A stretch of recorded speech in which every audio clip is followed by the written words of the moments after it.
करोड़ों सा बरस पहले जो होने वाला है वो विधाता निर्धारित कर लेते हैं। अभी राम अवतार होने का था, उसको करोड़ों वर्षों बाकी था।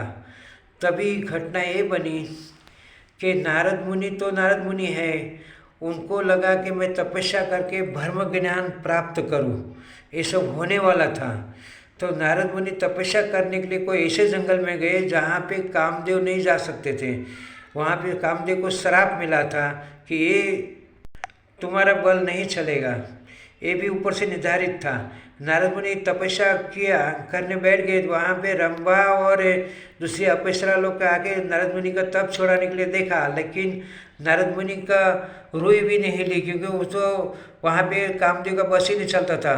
तो नारद मुनि जीत गए। बाद में नारद मुनि को आया घमंड। वो घमंड करके ब्रह्मा जी के पास गए कि मैं ब्रह्म ज्ञानी, सबसे बड़ा ज्ञानी हो गया। मेरी तपस्या रंभा भी आई, वो भी नहीं टूटा पाई, तो मेरी तपस्या किससे भी नहीं टूटेगी।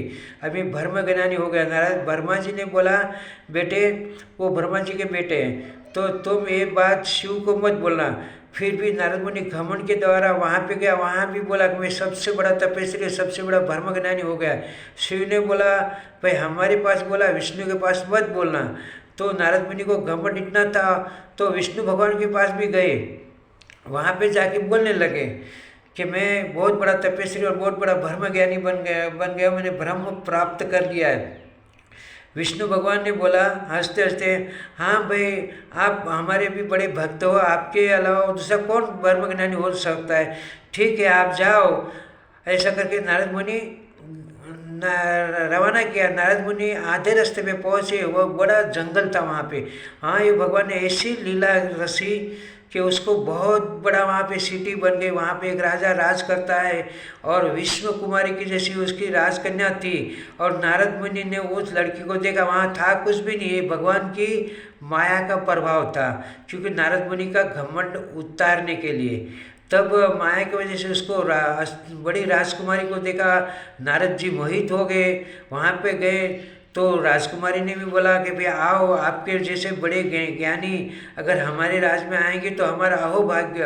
और नारद मुनि को और गर्व आ गया और उसके साथ में उसके पिताजी के पास गए। पिताजी ने बोला, भाई मेरी लड़की के भाग्य में क्या है देखो।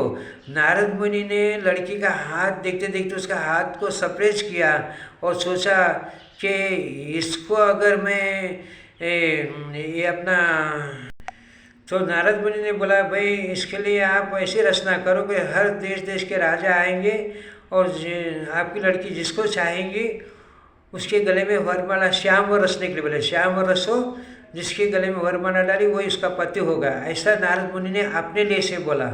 और राजा ने बोला ठीक है। राजा ने स्वयंवर की रचना की और नारद मुनि भागते हुए विष्णु भगवान के पास पहुँचे कि जल्दी पहुँचो, जल्दी विष्णु का रूप मांग लूँ तो ये लड़की मेरे से शादी कर ले।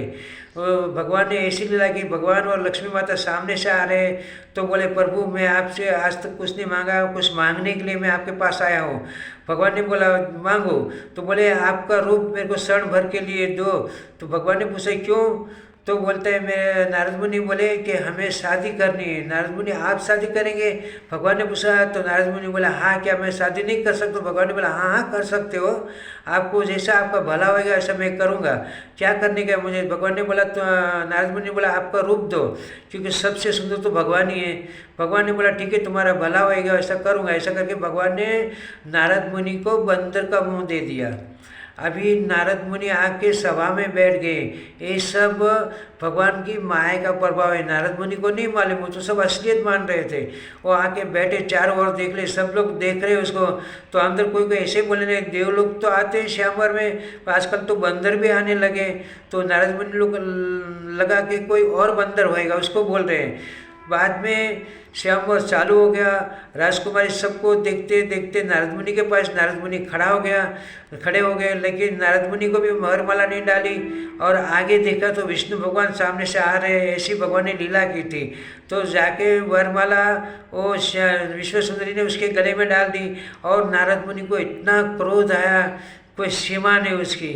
और क्रोध में आए और भगवान को उसने सोचा कि सबके सामने भगवान को बोल देता हूँ कि आप झूठे हैं करके भगवान को ना बोलने वाले कई बहन बोले और बोला कि तुमने मेरी पत्नी को रखा, तुम्हारी पत्नी कोई और लेके जाएगा और तुम्हारी सहायता के लिए बंदर लोग आएंगे, तुमने मेरे को बंदर का मुंह दिया उसके लिए।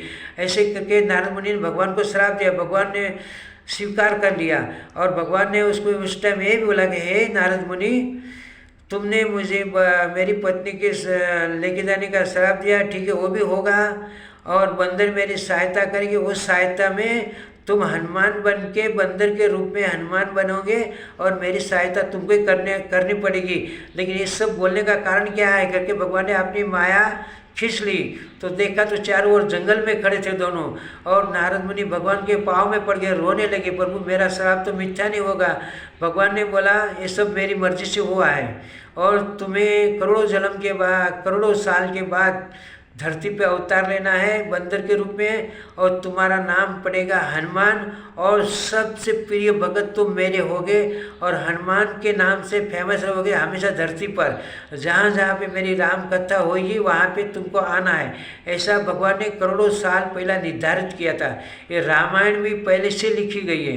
भगवान ने अवतार बाद में लिया, रामलीला की रचना तो पहले से हो गई है। ये हकीकत बात है, कोई झूठी नहीं है। जय द्वारकाधीश। भगवान जो चाहते हैं वो होता है। जय द्वारकाधीश।